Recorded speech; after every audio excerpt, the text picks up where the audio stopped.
This is Ron Kelleher with the Inspired Leadership Podcast, episode number 570. Today's episode is entitled Unlocking the Power of Diligence, the Key to Exceptional Leadership. Hello, and welcome to Inspired Leadership, the podcast for Christian leaders in the marketplace who want to be the best leaders they can be. And now your host, Ron Kelleher. In the dynamic and often challenging world of leadership, diligence is the one quality that stands out as indispensable. Diligence goes beyond mere hard work. It's a commitment to excellence, a relentless pursuit of one's calling, and an unwavering dedication to a vision. Reflecting on my years as a boss, diligence was among the most important traits I looked for in potential employees. Diligent employees and leaders are worth their weight in gold to any organization. A few weeks ago, I read Gordon Smith's book, Courage and Calling, and was delighted to see he listed diligence as one of 4 attributes, along with excellence, truth, and generosity, that Christians should have as we work unto the Lord. And today I want to unpack Smith's insights on how today's leaders can embrace and embody diligence in their professional journeys while drawing inspiration from timeless biblical wisdom. So let's explore some key takeaways from the book.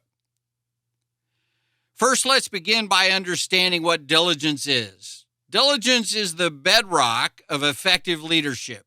It involves a wholehearted dedication to one's responsibilities, a willingness to put in the effort required to achieve a vision, coupled with an unwavering commitment to excellence. It's not merely about working hard, but about working with purpose and intentionality. Solomon in Proverbs 13:4 said, "A sluggard's appetite is never filled, but the desires of the diligent are fully satisfied." Passion plays a pivotal role in diligence. When leaders are passionate about their work and align it with their calling, their diligence becomes an unstoppable force.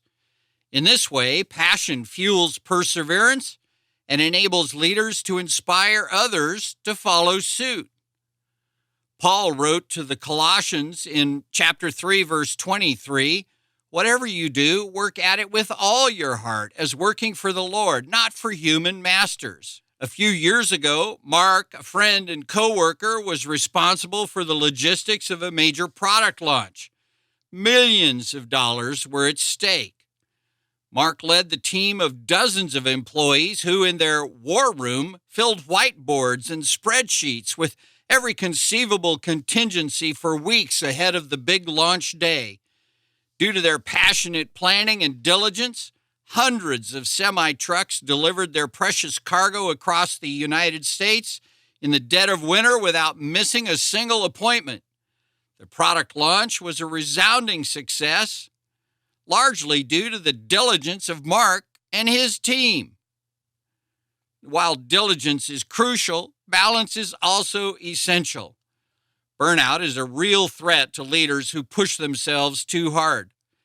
Diligence should be accompanied by self-care, rest, and rejuvenation. David in Psalm 127:2 expressed this idea of balance when he wrote, "In vain you rise early and stay up late, toiling for food to eat, for he grants sleep to those he loves." Frankly, achieving balance is an area I need to work on. When knee-deep in a project, I tend to bury myself in my office and come out only when called for meals, sometimes even eating at my desk. I know it's unfair to my family, but the desire to finish a project overrides my sense of balance. Next, as a leader, your actions speak louder than words. The significance of leading by example is critical for every leader. When leaders demonstrate diligence in their work ethic, it sets the tone for the teams. Paul, writing to Timothy, stressed the importance of setting an example when in 1 Timothy 4:12 he said, "Don't let anyone look down on you because you are young, but set an example for the believers in speech, in conduct, in love, in faith, and in purity." Steve, one of my favorite pastors and a giant of a man, was known in our church and many others as the pastor of disaster. Whenever there was a disaster anywhere in the world, Pastor Steve rallied his team of volunteers and headed to the disaster site. No matter the hours or the conditions, Steve was up first and to bed last, working side by side with all the men and women on his team. No leader ever led more by example than Steve. Next up, there's adapting to challenges. Challenges are an inevitable part of leadership. Diligence is tested during difficult times. Accordingly, leaders must adapt to adversity while remaining committed to their calling. James wrote to beleaguered, persecuted believers, saying in James 1, verse 2-4, "Consider it pure joy, my brothers and sisters, whenever you face trials of many kinds, because you know that the testing of your faith produces perseverance. Let perseverance finish its work so that you may be more mature and complete, not lacking in anything." As a leader, you're responsible for making decisions amid the most challenging circumstances. Often those decisions are made with incomplete information, and the stakes are high. We must face challenges head on, knowing that he who is in us is greater than the one in the world.